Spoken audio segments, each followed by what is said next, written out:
बच्चों last term पर हम लोगों ने पढ़ा था टाइप्स ऑफ रिएक्शन कि रिएक्शन कितने प्रकार के होते हैं, उनके टाइप्स को हम लोगों ने डिस्कस किया था।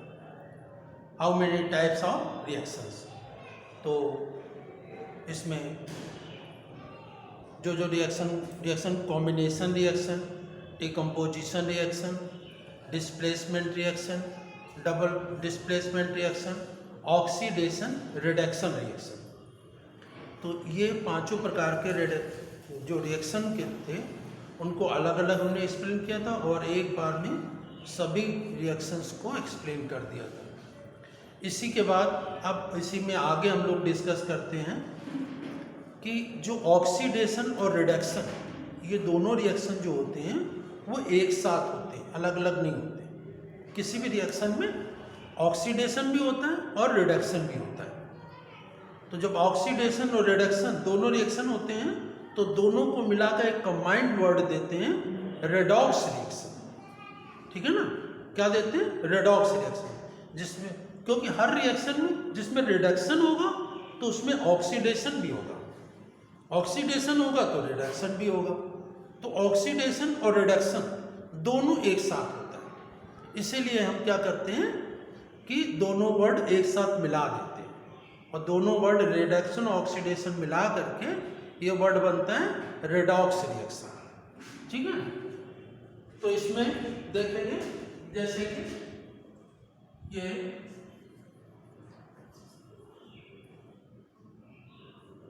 रेडॉक्स रिएक्शन, ठीक है ना। तो इसमें एक रिएक्शन देखते हैं, जिंक ऑक्साइड प्लस कार्बन, इसको गर्म करते हैं। जिंक ऑक्साइड को कार्बन के साथ गर्म करते हैं तो जिंक बन जाता है और कार्बन मोनोऑक्साइड बनता है। तो यहां पर जिंक ऑक्साइड को कार्बन के साथ गर्म करते हैं तो जिंक बना और कार्बन मोनोऑक्साइड। तो यहां पर देखें जिंक ऑक्साइड से ऑक्सीजन अलग हटा है ना, जिंक ऑक्साइड से ऑक्सीजन अलग हट गया तो जिंक बचा।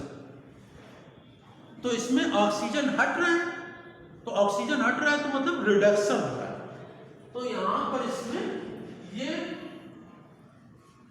ऑक्सीजन हट रहा है तो इसमें क्या हो रहा है? रिडक्शन। ठीक है, तो इसमें जिंक ऑक्साइड से ऑक्सीजन अलग हट रहा है तो यहां पर ऑक्सीजन का अलग हटना क्या कहलाता है? रिडक्शन। अब उसी में दूसरी तरफ देखें कार्बन का, कार्बन से क्या हो रहा है? ऑक्सीजन जुड़ रहा है ना, तो जिसमें ऑक्सीजन जुड़ता है वहां क्या हो रहा है? ऑक्सीडेशन। तो यहां पर ये होगा क्या?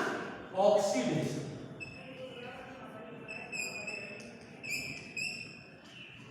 तो इस प्रकार से आपने देखा कि रिडक्शन और ऑक्सीडेशन ये दोनों रिएक्शन एक साथ होते हैं, अलग अलग नहीं होते, इसीलिए इसको हम कहते हैं रेडॉक्स रिएक्शन। तो जिंक ऑक्साइड की कार्बन से रिएक्शन कराते हैं, गर्म करते हैं एक साथ, तो जिंक से ऑक्सीजन अलग हट गया, ऑक्सीजन का रिमूवल क्या कहलाता है? रिडक्शन। तो उसका रिडक्शन हो रहा है जिंक ऑक्साइड का, और कार्बन में ऑक्सीजन ऐड हो रहा है, जुड़ रहा है, तो ऑक्सीजन का जुड़ना क्या कहलाता है? ऑक्सीडेशन। तो इस प्रकार से ये रेडॉक्स रिएक्शन। तो ध्यान रखेंगे व्हाट इज रेडॉक्स रिएक्शन, क्योंकि कोई भी केमिकल रिएक्शन होता है तो उसमें रिडक्शन और ऑक्सीडेशन दोनों एक साथ होता है, और जब दोनों रिएक्शन एक साथ होंगे तो इसको हम बोलते हैं रेडॉक्स रिएक्शन। ठीक है ना, तो रेडॉक्स रिएक्शन क्या होता है? ऑक्सीडेशन। एक ही रिएक्शन में रिडक्शन और ऑक्सीडेशन दोनों होता है, इसी को हम कहते हैं रेडॉक्स रिएक्शन। अब इसी के बाद इसी में दूसरा टॉपिक आता है, ये तो रिएक्शन के बारे में समाप्त हो गया। अब दूसरी चीज आती है इसमें कोरोजन।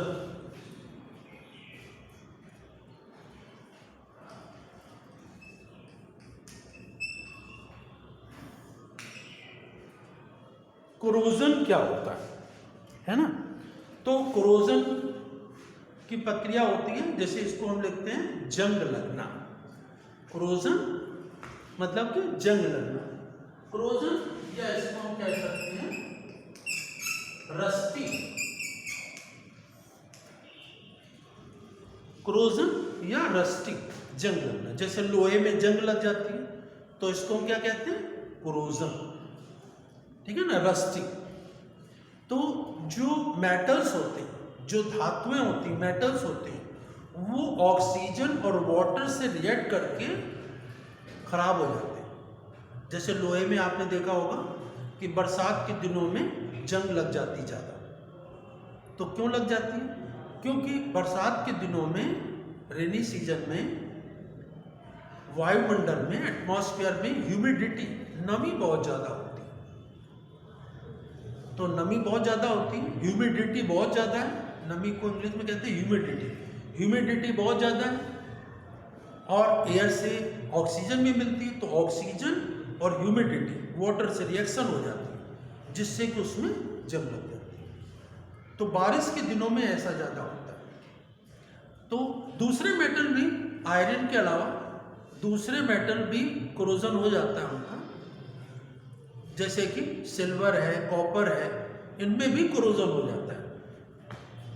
जैसे कि आपने देखा होगा जो कॉपर के, तांबे के बर्तन होते हैं घर में, जैसे भगवान वगैरह होते हैं, उनके जो बर्तन होते हैं कॉपर के, तो उनमें क्या होता है, जरा सा पानी पड़ जाए तो रखे रखे, जैसे पहले एकदम साफ आते हैं, बिल्कुल चमकते रहते हैं, उनमें ब्राइटनेस होती है, लेकिन उनमें रखा रहने दें तो पानी भरते रहे या पानी के छिट्टे पड़ते रहे, पानी धोते रहे, तो थोड़े दिनों बाद देखेंगे उसका कलर बहुत डिम हो जाता है, खराब हो जाते हैं, गंदे दिखते हैं। क्यों? क्योंकि उनमें एयर और ऑक्सीजन से रिएक्शन हो गया, वाटर से रिएक्शन हो गया, और यदि वो साफ ना किया जाए तो उसमें ग्रीन कलर के स्पॉट बन जाते हैं, तांबे में ग्रीन कलर के स्पॉट बन जाते हैं, ठीक है।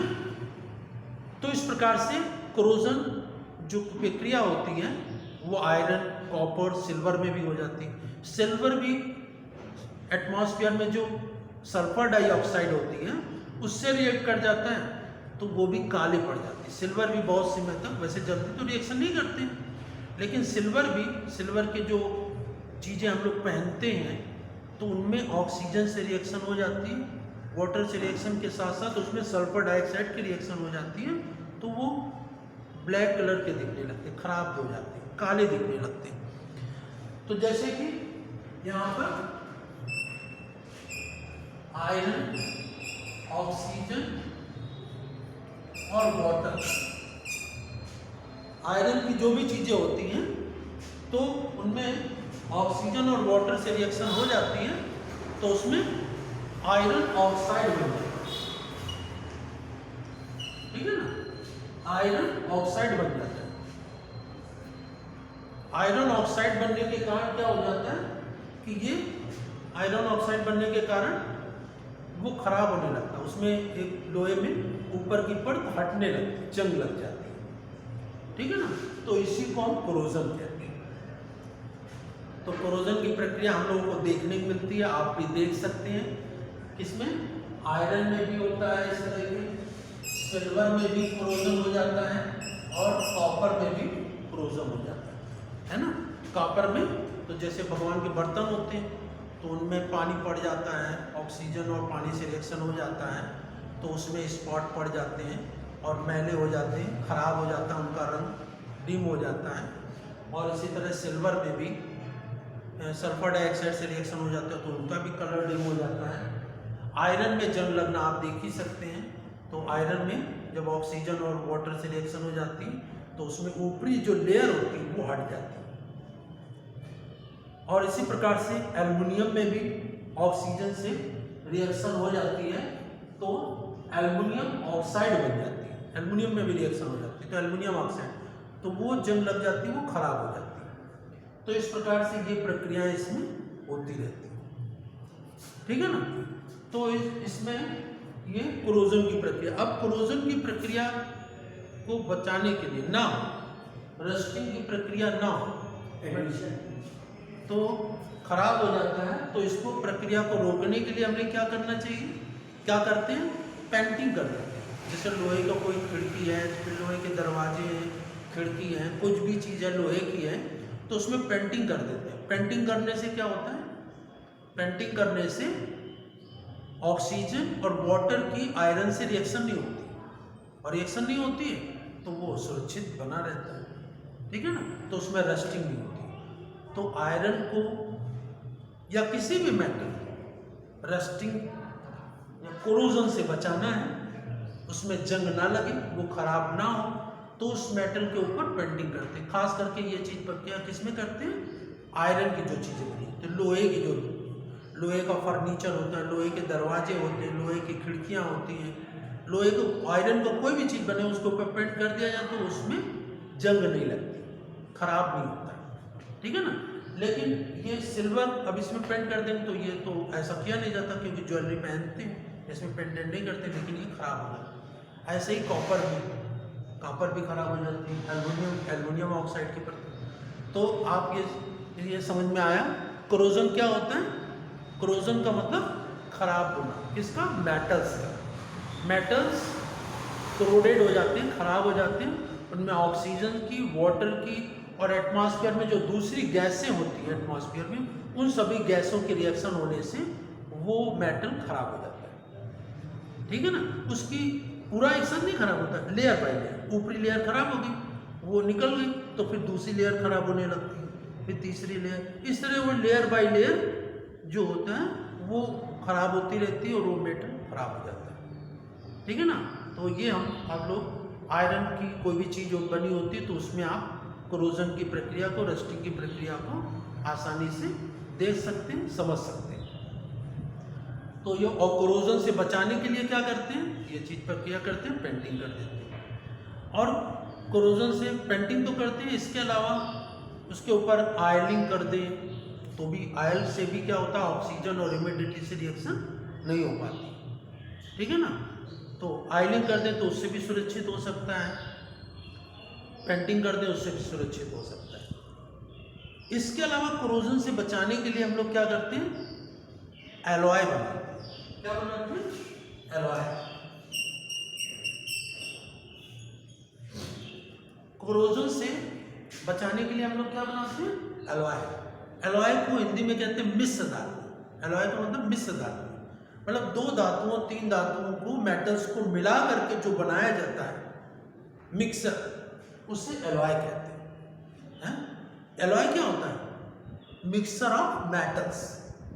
Alloy means mixer of metals. कई मेटल्स को आपस में मिला देते हैं तो जो चीज़ बनती है उसको हम एलॉय कहते हैं। सबसे अच्छा इसका एग्जाम्पल हम लोग क्या यूज करते हैं, स्टील। घरों में जो स्टील के बर्तन होते हैं, स्टील के बर्तन, वो स्टील के बर्तनों में क्या होता है, आयरन होता है, निकल होता है, क्रोमियम होता है। आयरन, निकल, क्रोमियम, ये तीन मिला दी जाती है। आयरन, निकल, क्रोमियम मिला दिया गया, ये स्टील बन गया।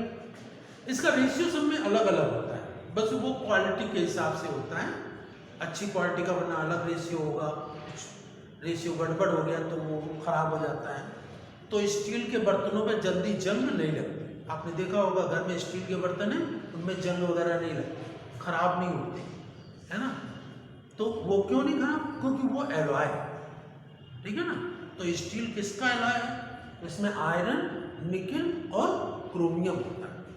आयरन, निकल और क्रोमियम को मिला करके एलॉय बनाया जाता है, तो ये खराब नहीं होता। तो एलॉय जो होते हैं वो क्या होता है, मिक्सर ऑफ मेटल्स। कई मेटल्स को मिला करके एलॉय बनाते हैं। एलॉय में क्या होता है, एक तो खराब नहीं होते और दूसरा इसमें जंग नहीं होती और ये बहुत ही मजबूत होते हैं, स्ट्रांग होते हैं, ठीक है ना। जैसे कि इसमें क्या होता है, जो क्रेनें होती हैं जो बड़ी बड़ी गाड़ियों को उठाती हैं, तो उनमें जो रस्से बने होते हैं वो मेटल्स के होते हैं, लेकिन एक मेटल्स के नहीं, कई मेटल्स के मिक्सचर के बना के बनाए जाते हैं, एलॉय होता है। तो उसमें मजबूती बहुत होती है और रस्टिंग भी नहीं होती, उसमें क्रोजन नहीं होता, जंग नहीं लगती, खराब नहीं होते। तो ये एलॉय जो होते हैं, मिक्सचर ऑफ मेटल्स होते हैं, वो एलॉय में क्रोजन नहीं होता है, स्ट्रांगनेस बहुत होती है और लॉन्ग लाइफ होती है, बहुत लंबे समय तक चलते हैं। तो इस प्रकार से ये प्रक्रिया इसमें होती है। तो रेडॉक्स रिएक्शन क्या होते हैं ये हमने समझा। कोरोजन क्या होता है, ठीक है ना, कोरोजन या रस्टिंग। तो मेटल्स में ऑक्सीजन और वाटर के रिएक्शन के फलस्वरूप जो आउटर लेयर जो खराब हो जाती है उसी को हम कोरोजन कहते हैं। और ऐसा आयरन में भी देख सकते हैं, सिल्वर, कॉपर, एल्युमिनियम दूसरे जो आप यूज़ करते हैं उनमें देख सकते हैं। तो ये कोरोजन होता है और इससे बचाने के लिए हम लोग पेंटिंग कर देते हैं, आयलिंग कर देते हैं या ग्रीस वगैरह लगा देते हैं, तो जिससे वो सुरक्षित बने रहते हैं, ठीक है।